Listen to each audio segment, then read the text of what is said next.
Hi guys. So very good evening to all of you. I hope you can see me, hear me. Yes. So okay, great. तो आज एक special topic cover करते हैं। जैसा कि आपको मालूम है, एक छोटा सा टॉपिक लेते हैं गाइस, विच इज क्या होता है बेनिफिट ऑफ बैक टेस्टिंग। बताइए क्या है benefit of back testing. You guys tell me first, then मैं बताता हूँ आपको। यस, उससे कॉन्फिडेंस आता है। बैक टेस्टिंग करने से आपको पता चलता है क्या डेटा में क्या है, स्टडी कैसे काम करती है, right. So what is back testing basically? It is a way to check a trading strategy performance by simulating past trades using real historical data. तो ऑप्स्टा का टूल का आप इसमें यूज कर सकते हो। यूजुअली हम लोग टूल कौन सा यूज करते हैं इसके लिए? ऑप्स्टा हो सकता है, स्टॉकमॉक हो सकता है। यस। तो बेसिकली कोई भी ट्रेडिंग स्ट्रैटेजी हो, लाइक अपना CS ले लो या फिर Batman, whatever strategy you want to back test, because before you do in the actual market you can just have a feel कि कैसा वो प्रीवियस डेटा के साथ काम करता हो। ओके।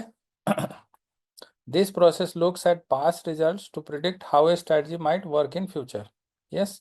तो इससे ये भी पता चलता है कि प्रीवियस में कैसे काम किया था और कैसा एक लमसम आइडिया मिल जाता है हमें कि कैसा काम करने वाला है। कौन सा टूल यूज करते हैं इसके लिए? ऑप्स्टा यूज कर सकते हो, अभी तो स्टॉक मॉक भी है, उसको भी यूज कर सकते हो। So many other tools are also available in the market अगर आप बैक टेस्ट करना चाहते हो तो। Then benefits of back testing क्या है? Traders can discover hidden opportunity, improve their strategy. Back testing करते समय कभी कभी वो भी पता चलता है कि इसमें कुछ इंप्रूवमेंट करना है तो वो आप कर सकते हो। जैसे आपने देखा होगा लास्ट 3 इयर्स में मैंने बहुत बार इंप्रूव किया है। तो जब मार्केट का सिचुएशन चेंज होता है then we are changing that in the back testing part. Then we are realizing नहीं, यहाँ पे चेंज होना चाहिए, यहाँ पे चेंज होना चाहिए। अकॉर्डिंगली फिर हम लोग रूल को अपडेट करते हैं। तो बैक टेस्टिंग गिव्स अस ए क्लियर आइडिया, एक रफ आइडिया दे देता है कि क्या होना चाहिए।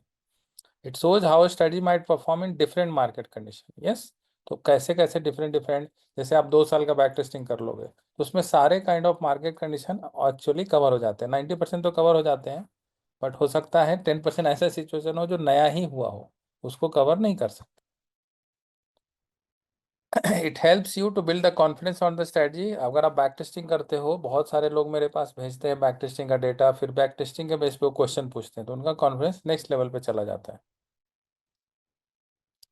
कुछ डिसएडवांटेज भी है या प्रॉब्लम्स बोल सकते हो, what ever is this. Past data है लेकिन उसमें नए मार्केट कंडीशन को अडेप्ट करने की गाइडेंस नहीं मिलती है। जैसे आपने देखा होगा 3 साल पहले का मार्केट बिल्कुल अलग है था, अभी जो लास्ट 2-3 ईयर से चल रहा है वो मार्केट पूरा का पूरा अलग है। तो इसमें हो सकता है कि बैक टेस्टिंग जो दिखा रहा है वैसे सिमिलर रिजल्ट ना हो, तो उसको अज्यूम करके हम सेम मान नहीं सकते, राइट।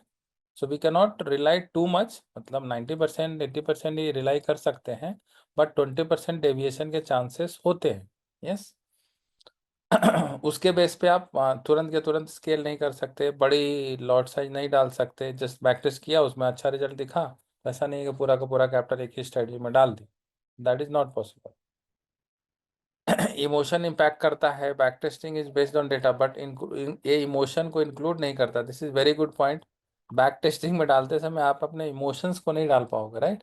बट जब एक्चुअल में मार्केट कंडीशन में होता है, हमने बहुत लोगों से देखा है, कभी वो 1 लेग को स्क्वायर ऑफ कर देते हैं ज़्यादा प्रॉफिट बुक करने के चक्कर में, कुछ भी करते हैं, right. So that is why ये थोड़ा सा डिसएडवांटेज हो सकता है। So that is a simple topic about back testing.